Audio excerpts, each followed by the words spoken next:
U.S. passed another COVID milestone, reaching a new high with the 7-day average reaching 267,000. And on Tuesday, that number was 512,553 daily new cases. And to break down everything on the COVID front, we want to bring in Dr. Manish Garg. He is the emergency medicine physician and co-founder of World Academic Council of Emergency Medicine. Doctor, thank you for joining us here today. I understand you're based in New York City. You're in the thick of it along with me here and a lot of other people on our staff. There's a lot of frustration around the testing situation and just the CDC guidelines, and we can get into all of that. But what's your ground level assessment of the way things are right now in New York? Hi, Jared. Hi, Karina. Thanks for having me back on the show. Wish you a wonderful new year. Yes, Jared, it's difficult, right? We are seeing increased case counts. We're seeing increased hospitalizations. We're seeing, sadly, increased deaths. We are at over 267,000 cases, right? And this shatters the 251,000 that was in January 2021. So we know very predictably that after we have this high level of case counts, you're going to see in 1 to 2 weeks more hospitalizations and more deaths. So particularly, we want to make sure that we protect all of the vulnerable folks that are there.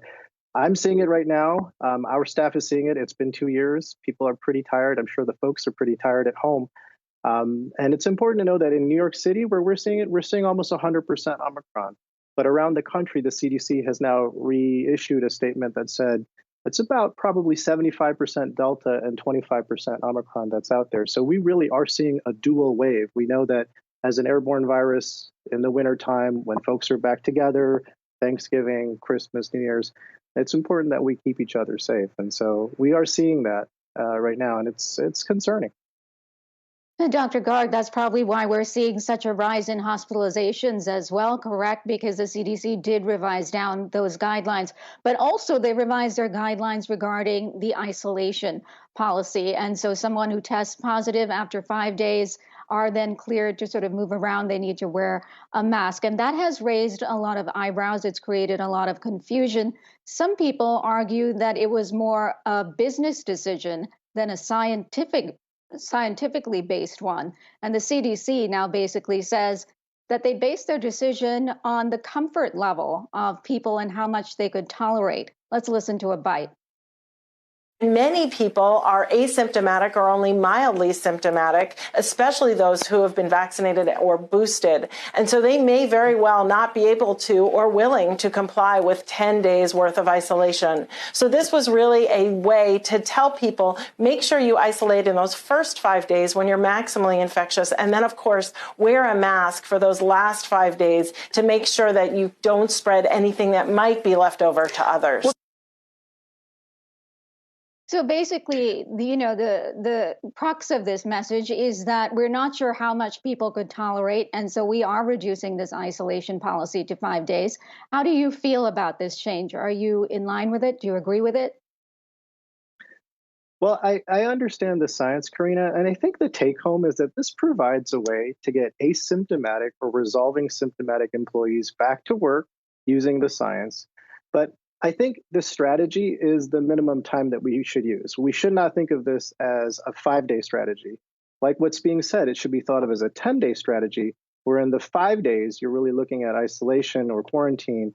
And then in the following 5 days, you're really trying to do your best to make sure that you're wearing a mask and you're trying to keep safe from others so that you don't infect others.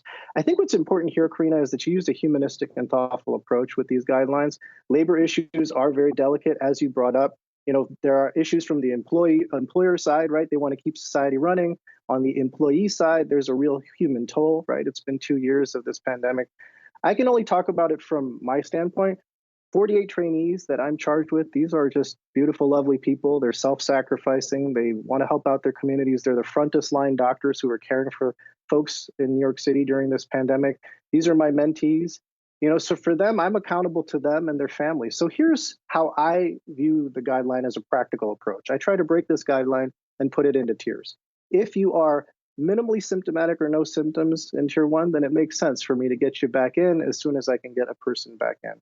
If you had a lot of symptoms but then resolved very quickly, then I can also get you back in looking in that 5 to 10 day range.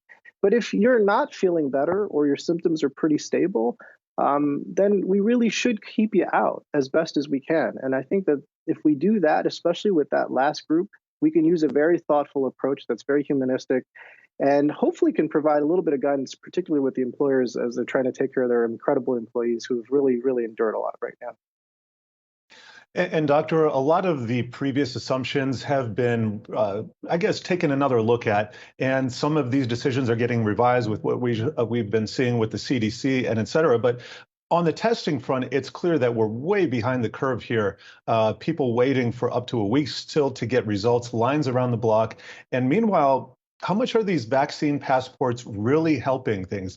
Because we've seen travel bans in the U.S., international ones rescinded on the logic that we're not going to stop the flow here. So are vaccine passports, is that something that is being revisited right now? What's your personal opinion there? It's obviously very complicated, Jared, and very nuanced. I would say that if we have ways that we can assess, I guess the way I think about it is, we've been running, in a traffic pattern, if I use that analogy, we've been using roundabouts everywhere. And maybe in a multi-lane roundabout instead, we should probably go back to some of these traffic lights. We should be looking at some things where we have the data to understand where international sites are dangerous, where our own U.S. counties are dangerous. For example, we have over 50 counties right now that are at or above their threshold for capacity. And, we can identify what places need a yellow light or what places maybe need a red light in those districts or those counties where maybe we need to stop having indoor dining, not for a long period of time, but just for like a week or two while we get through this Omicron wave. Maybe we need to really tighten up on some of the international travel. I think these, Jared, are becoming really, really important aspects. We talked about China. China is, for all of the challenge that we have with politically with China, they've been doing a pretty great job. They've gone from 175 cases in that area to 150. It's not no cases, but they've done a really great job when you compare what they're doing with what we're doing here. And so we really can probably try to institute a few more of these traffic light ideas. And I think maybe with our international travel, I think the vaccine passports is probably a good strategy. I know that meets a lot of folks who are very critical of any type of freedom challenge, but I think it is better for us from a public health standpoint to make sure that we're protecting our people and we're protecting the international society. Yeah, and I think a more nuanced approach is warranted, just as long as a one-size-fits-all is kind of understood that was a temporary measure at the time. Have to leave it there. Really appreciate your thoughts on all of this. Always great to talk with you. Dr. Manish Garg, emergency medicine physician and co-founder of World Academic Council of Emergency Medicine.